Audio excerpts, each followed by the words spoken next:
If I send money from Ivory Coast to Senegal, I have to go through a bank in Paris, London, New York, or maybe two of the three, right? And that'll never be as efficient as going through the blockchain, cutting out the middleman and going direct. Advantages of crypto, the fact that it can move faster, move over the weekend, move at night,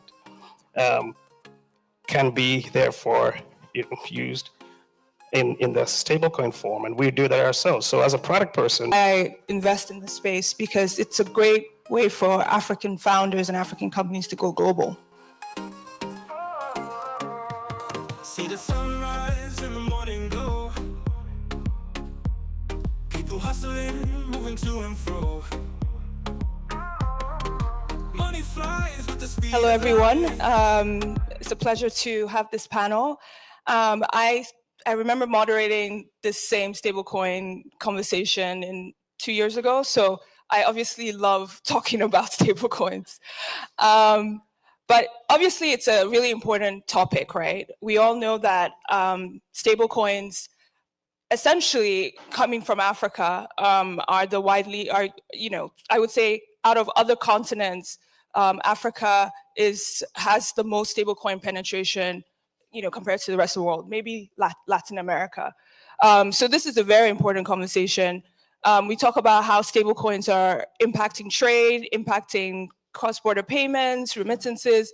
I mean, there's stats right now where I think about $50 billion of stablecoin transactions happen in 2024. 10% of remittance flows, 10% of that is using stablecoins going into Nigeria, right? So this is becoming this ecosystem that's being built is becoming a very important part of the conversation that we should be having. I'm just going to introduce myself, and then I'm going to let the panelists introduce themselves, and I'm going to talk about what I'm doing in the stablecoin ecosystem, and then maybe you guys can talk about your company, how your company is involved in the stablecoin ecosystem, and then we can get into it. I have two things going on. I run a fund, a VC fund, where 2-3 years ago, my whole focus has been on investing in companies using stablecoins for fintech. So I've backed 9 companies. Most of them are using stablecoins in some way, shape, or form. I also just launched a company called Liquid Credit, and that is to provide stablecoin payment liquidity to payment companies, remittances companies, fintechs that are doing payments. And essentially, we are going to give credit in the form of stablecoins to these companies, embed credit rails in their payment workflows, and help them basically streamline transactions between fiat and stablecoins. So I'll hand it over to you guys to introduce yourself. Hello, I'm Jason Marshall, the Chief Operating Officer of Yellowcard Financial. Yellowcard's a Pan-African fintech. We operate in 20 African countries. We have partnerships with partners around the world, helping people move money in and around Africa. We have a stablecoin-based technical infrastructure, and then a series of customer-facing applications for both businesses and consumers to help them use stablecoins to pay invoices in China, move money from one African country to another, hedge against devaluation. We work with remittance companies to help them flow money into Africa in a faster and more cost-effective way, and a bunch of other stuff. Great to meet you. I don't think we've shared a stage before, but we have with you, so great to hang out again. Luke Kyohere, Chief Product Officer of Onafriq. I was almost saying MFS Africa, but we changed the name a few years ago. We've been around for a while. We are celebrating our 15th year in existence this year, and we are a payments infrastructure company. We primarily serve the bank industry, the money transfer industry, the mobile network operators, and we can reach about 500 million mobile wallets, and pretty much 40 countries, about 60% of the banks in Africa, and we will issue cards, prepaid cards, we will deliver funds, and we offer this whole kind of switch to enable transactions between each of these different parties. Everyone on our platform is a sender and a receiver, but they're all businesses. So one of the different things about us is we are a B2B company. Now, we cannot be in the money transfer space without being in the stablecoin space. And so what we're doing there is any place across our network that you can send and receive money as a company, you will, where it's allowed and regulated have the optionality to use stablecoins for that transaction. And we also will adopt them internally. We are adopting them internally where we can to do things like fund our own sort of bottom line and that sort of thing. So when you talk about credit, when you talk about being able to use stablecoins just like cash, anything we would want to do with cash, we want to be able to do with stable. No, that makes sense. What's interesting about both of you guys is you started off, in sort of two different ways. Yellowcard started off really going after the stablecoin opportunity head on. And essentially you were an exchange, and then now you're sort of more of a holistic payment company, but always with stablecoins in mind. And then you guys you've been around for a while, but you were very fiat driven from day one, but now you're evolving into stablecoins. So very interesting pathways. Why don't you start, Jason, with essentially where you guys are now? So you've been using stablecoins, you started off as an exchange, now you're doing more B2B. What are the benefits of using stablecoins? I know 99% of your transactions are in stablecoins. So what are you seeing as the benefits, and what new opportunities are you getting into now that you've been really penetrating this ecosystem? So first, if you can't tell, I'm not African. But most of our team is. We have about 250 people, only 5 in the US. And that includes our engineering team, which is 95% African, spread around the continent. And I spend as much time as my wife lets me, about 90 to 100 days a year, traveling around Africa, meeting with customers, big and small. So I spend a lot of time learning, why are they using us? Why are they using us more? A couple of examples. I was with a Francophone business, talking through translator, because I don't speak French. And he uses us to pay invoices in China. He gives us local currency. And if he's early enough in the morning, we can settle that same day in China. But usually it's overnight because of the time difference. If he went through the banking rails in his country, that could take days, sometimes multiple weeks to execute that transaction. He has to give the bank a warning about how much he's sending. And for a variety of reasons, it's slow. And so what he's told us is, because we can speed that transaction, we've reduced his working capital requirements. So if anyone's ever run a business or even done your own family books, that's a big deal. Then there's another company in East Africa, manufacturer. They're trying to expand to West Africa, to a country that I won't name, with very volatile currency. And everything's ready, except the poor treasurer doesn't know how they're going to manage the currency volatility. And it literally holding up their expansion. It's preventing the creation of manufacturing jobs in a country that needs it, because he can't manage the currency fluctuation. With me, with Yellowcard, he can give us the local currency every day. Then we can credit him stablecoins.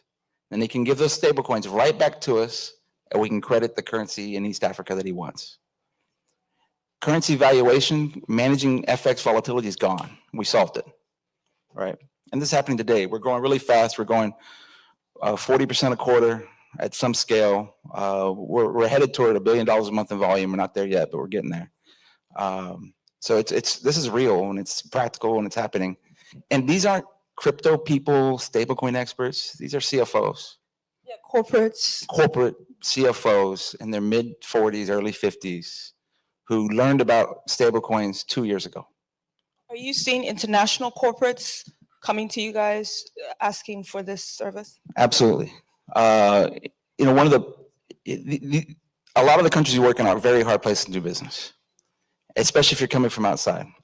And some of the big reasons it's hard is because of this currency valuation, because of the difficulty in moving money across borders, because of the cost and speed or lack of speed of doing it. So we also have a set of APIs. We work with global companies around the world. We're trying to be an easy button into Africa financial services for them. Yeah, that's helpful. I've heard there's a lot of opportunities coming where international corporates are basically saying, we don't want to collect local currency, so give us stable coins. And that way we don't have to deal with any of these fluctuations. So that's really helpful for Africa. So you don't reduce trade, you increase trade because more of them can now use trade in a different way.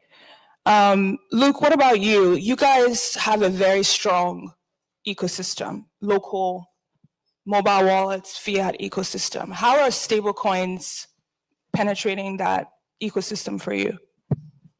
Okay, and I'll maybe start by slightly correcting something. So we didn't start with fiat, because fiat's been there for a while. We didn't invent it, but the thing that we started with was mobile money, and we know mobile money has grown in leaps and bounds in Africa, and mobile money solved something first for individuals and then for businesses, which was it made it easier to transact, it created an alternative way to transact. And I think that alternativeness is good because it creates optionality, gives people the option. It also creates competition and brings costs down. And so we started with that. And initially it was, hey, MTN has mobile money in one country, but MTN also provides mobile money in another country, but those two are not connected together, right? And next logical step is to connect them. And so initially we were doing that for the same mobile network operator, just helping them move money between their two countries, no brainer. I can send money to you if you're an MTN and I'm an NTN. And then it became, all right, what if you're not an MTN? What if you're an Airtel? And that was the next step. And we started creating this network of networks where our biggest partner was the mobile network operator. Now, it was fiat only because fiat was the underlying currency at the time, and it still is in a lot of places. And the other part was our partners were and still are very regulated. Mobile network operators, if anything, regulation has increased over the years. We moved into offering the same services to banks, and you have the same thing. And then when you come to enterprises as well started to want to take part in this. Then we say, okay, well, who's using these networks? Primarily money transfer organizations, primarily people who are sending money home, sending transactions in Africa, and so that's where the MTO thing came in. And so our progression really was mobile money, banking, MTOs, and now it's also businesses that want to send out. So where stables come in, for us, the first thing was, what can it do for us? Right? Because we want to kind of dog food this thing. So we dog fooded crypto and blockchain and so on, and went through the process. I ran a lab for figuring out what crypto meant for Africa. This was about 6 years ago, and especially what it meant for our partners. And then mobile money and crypto kind of meshed together quite a bit. When we met Yellowcard was also interested in that last mile. We partnered early on in the process around trying to enable someone to cash in and out, right? Because you need to be able to take that asset you have and turn it into something you can go down the street and pay a taxi driver, And that last mile was something which we enabled for everybody.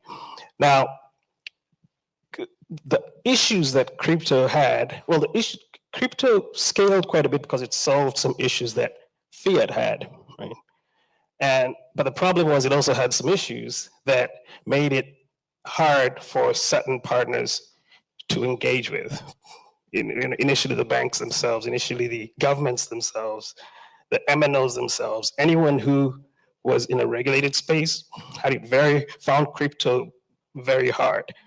And also, anyone who was in business of moving money found the volatility of crypto very hard. And so what stablecoins do is they're kind of the middle ground between this very esoteric thing and this very safe but pricey, slow, old school cash thing. And that middle ground there checks a lot of boxes that it seems, at least for now, is bridging the gap that crypto had at least failed to do in a lot of places.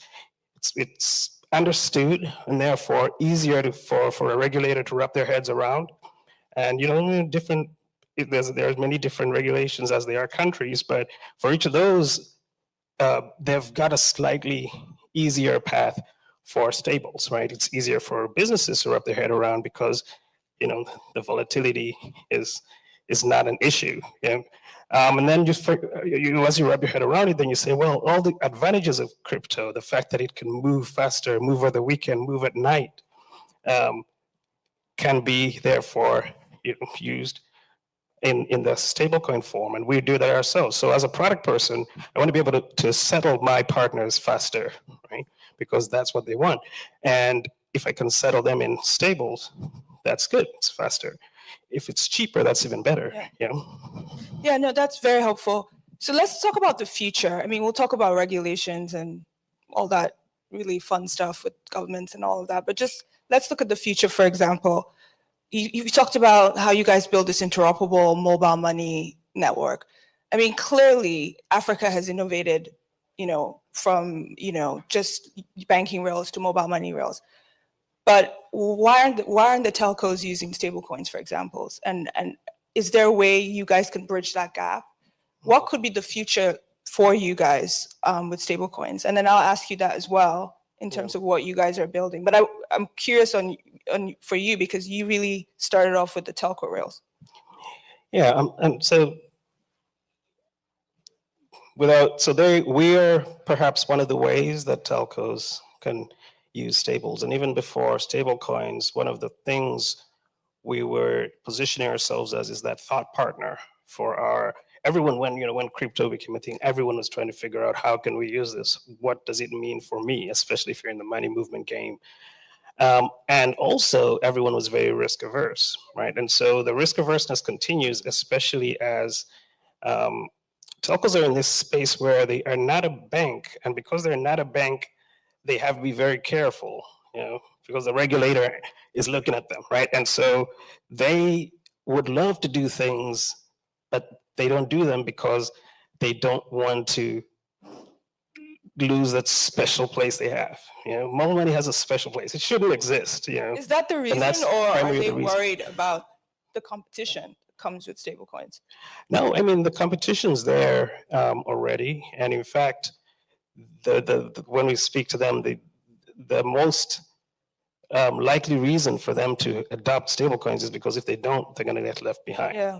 So it's not really that. It's not competition. It is, well, what does it mean? We've already fought so hard to create this product that is in a lot of countries even still kind of like, should it be owned by the banks? Should it be? Yeah. And that is finally a product that in some ways they're protecting, and therefore risk averse. But with stables, it's easier, and so there are ways that they get in. One thing you'll know about telcos, a lot of the infrastructure that they run on is not infrastructure they create, at least the platforms they buy and so on.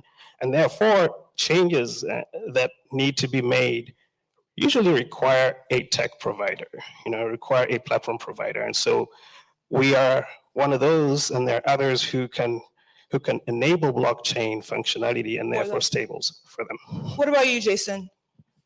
A couple directions. One, we have a growing suite of SDKs and APIs to allow people to embed this infrastructure into their existing program. So an example could be if a company with a big consumer app, company, bank, MTO, or mobile money creator, whoever, wants to embed stablecoin savings, like a digital dollar savings account, into their app. With our tools, they can do it in 3 days.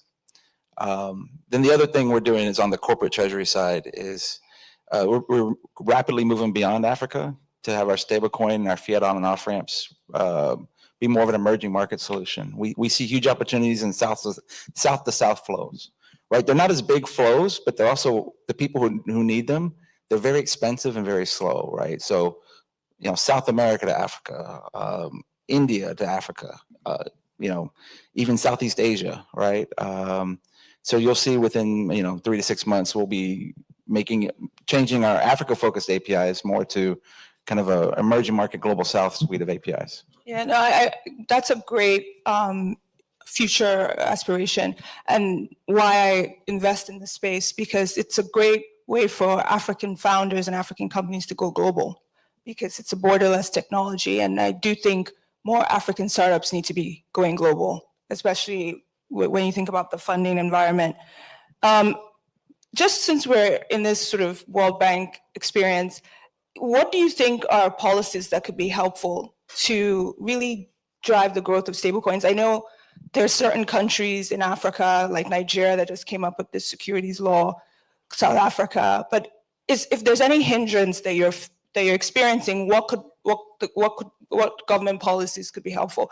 I know the U.S. is, I mean, this administration is definitely keen on, putting that stablecoin bill in front of the lawmakers, and that will drive global stablecoin adoption. I do think if the U.S. has a stablecoin bill, big countries like India and other countries are going to have to sort of think through their stablecoin policies a little bit better.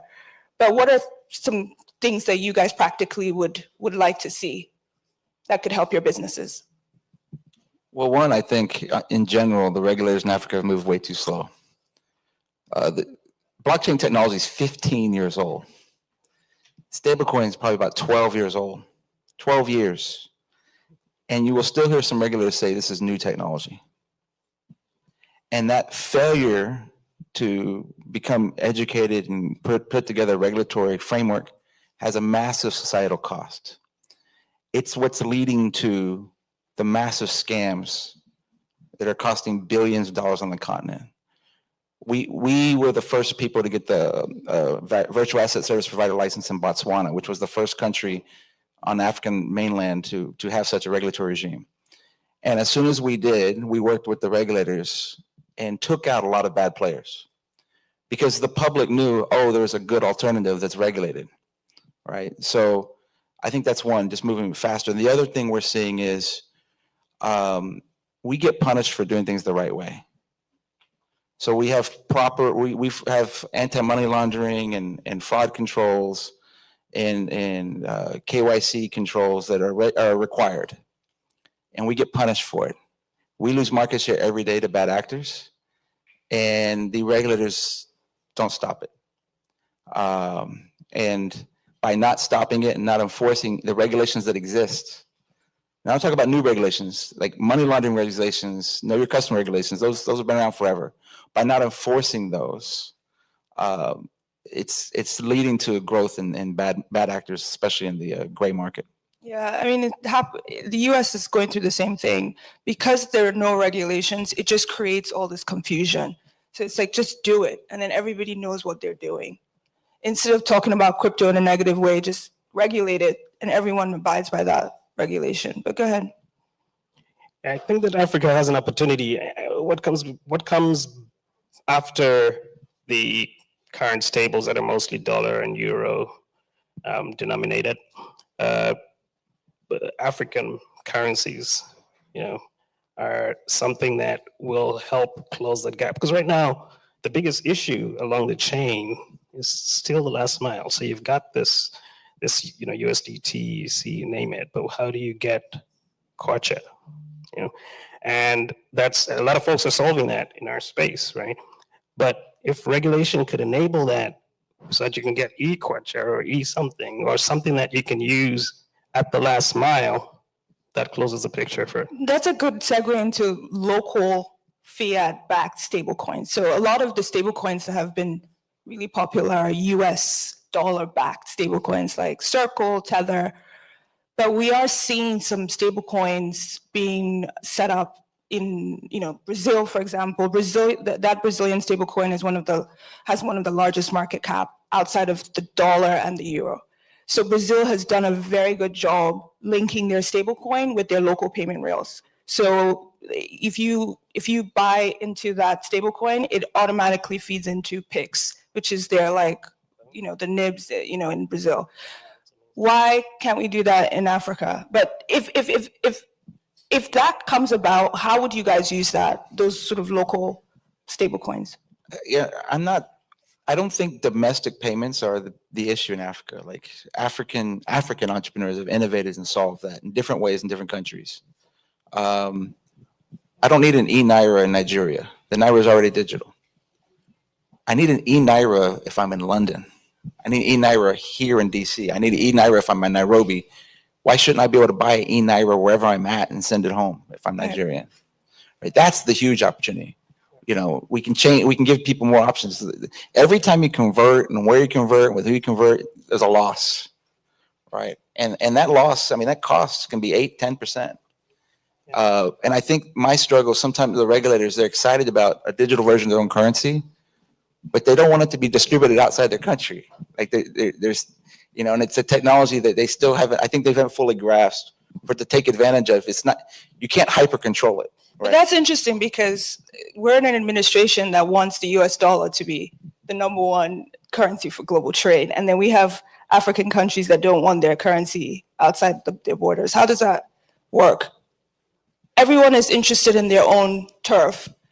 It doesn't work, you know, in terms of growing the pie. But, you know, Luke, what are your thoughts on leveraging local fiat stablecoins?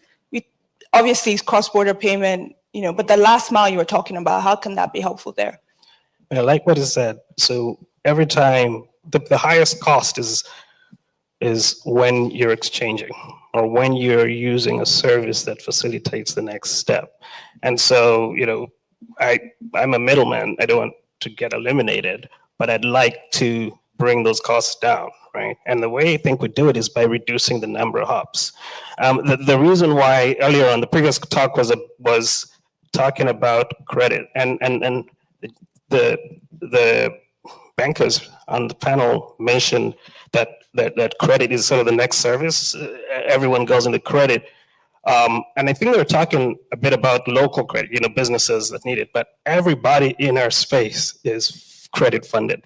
You know, every time money moves and it's instantly delivered, someone somewhere along the chain has had to get credit to facilitate that. And a lot of that is because it takes time to change money and to actually move money.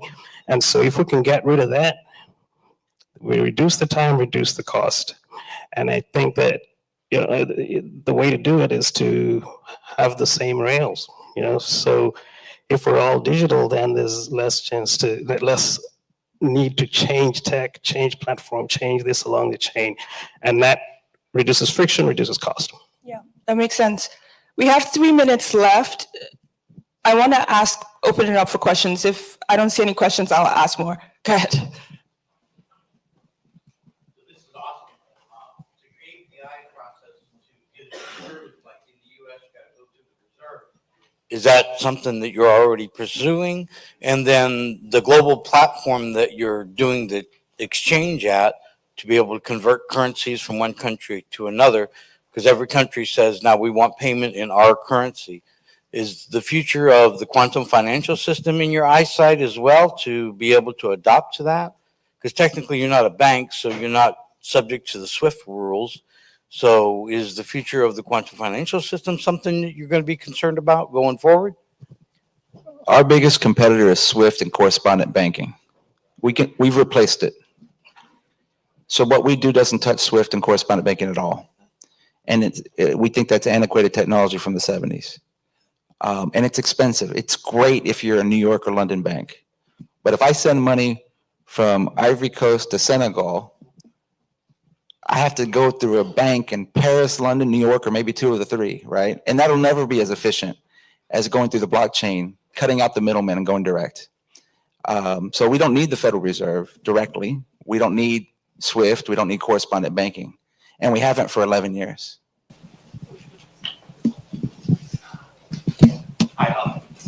Recently, Circle released the notion of having their own network. I'd love to hear from players in the infrastructure space about how you see that network as either an opportunity or a threat. Yeah, maybe. So the question is, the Circle Payment Network just got launched. Circle Payment Network, just to be clear, is not a licensed payment company. It's a marketplace of financial institutions and fintechs. And what Circle has done is create an orchestration layer to be able to help them move stablecoins, the Circle stablecoin USDC, between each other. But yeah, please talk about the threat or opportunity, because I know both of you guys are members of the Circle Payment Network. Yeah, Circle has done an amazing thing. Creating a stablecoin is not easy.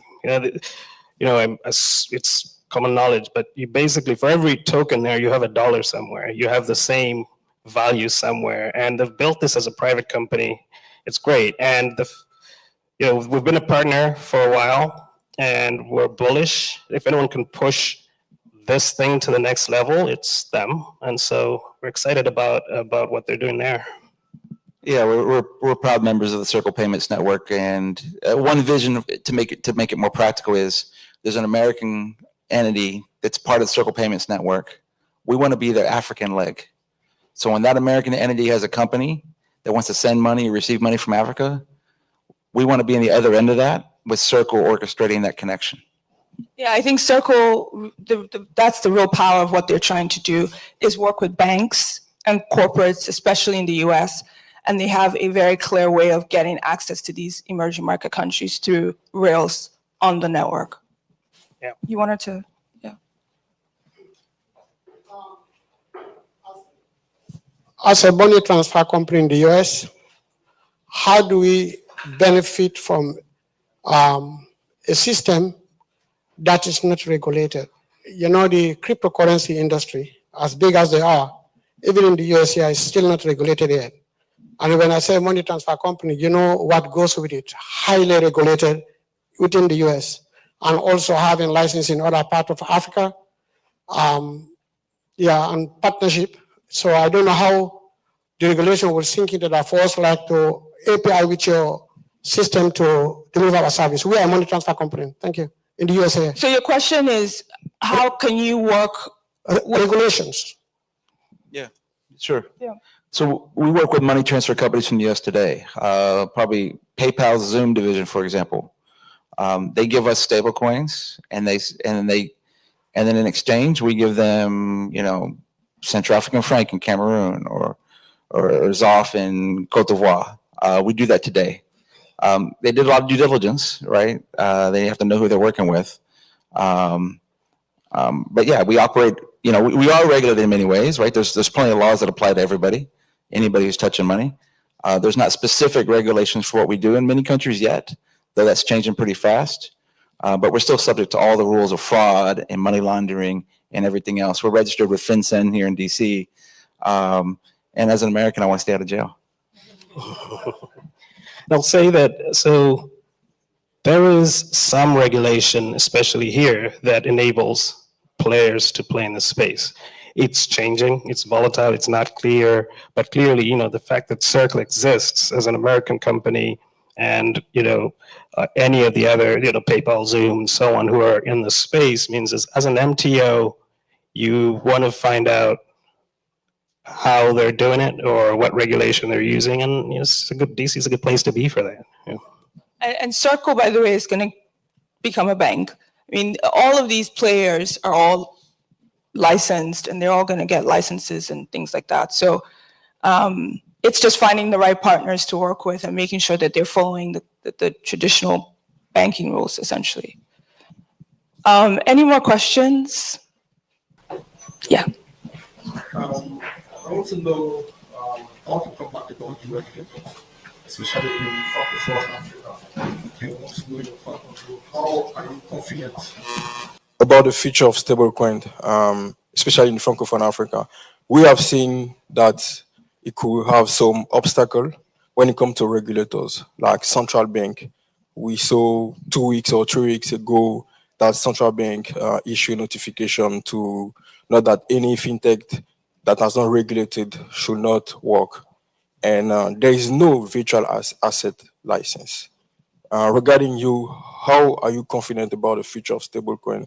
If the central bank say, okay, we are not going to issue some virtual asset license now, and any fintech that are in fintech or that are in virtual asset industry should just shut down, what you will do for that? Yep. So you're talking about the BCEAO in Francophone West Africa. Our lawyers said that what they said is the people under their regulatory regime can't touch crypto, which doesn't apply to people who are not in their regulatory regime. Let's be clear, any of these countries could have banned this technology outright. A few North African countries did. So these other African countries have made the conscious choice year after year not to ban it. So what we do is legal but not regulated. Makes it hard, right? Makes it hard for banks to work with us and stuff. There's structures and things you can do, but they'll come around. We're seeing that there's a regulatory dam breaking. Ghana just made an announcement this week. Every month there's a new one. And we also are hopeful that Europe's come a long way with this regulation, and Francophone Africa, unfortunately, still tends to follow the trends in France. So we know whether it's good or bad for this particular case, we know the regulation's coming. There's a poem I like in English. It says, they can cut the flowers, but they can't stop the spring. And they know it's coming, and they're being forced to regulate it. Yeah, and for a lot of fintechs, a lot of them are actually offshore when it comes to being regulated with crypto sometimes. And so they're doing a lot of things in the back end. They're already processing transactions in stable coins. What happens in the countries is just fiat going into a bank account or something. So there are ways as a fintech company, you can get your licenses in other places, but then you're transacting in these countries. Right. And so in the meantime, companies like ours are a bridge between the new world and the old world, right? So we facilitate a lot of transactions where it starts as stable and ends up in mobile money, or starts as stable and ends up in a bank. And we can only work with regulated companies where our regulation in, pretty much everywhere we are. And one of the reasons why we've been conservative is we do not want to put our own partners at risk, right? And so we're conservative. We'll only do stables where there is a clear environment that for us and our partners to do that. But that doesn't mean that we cannot help them connect to places where there isn't. Again, as long as it is what we're doing is not jeopardizing any regulation that we're under.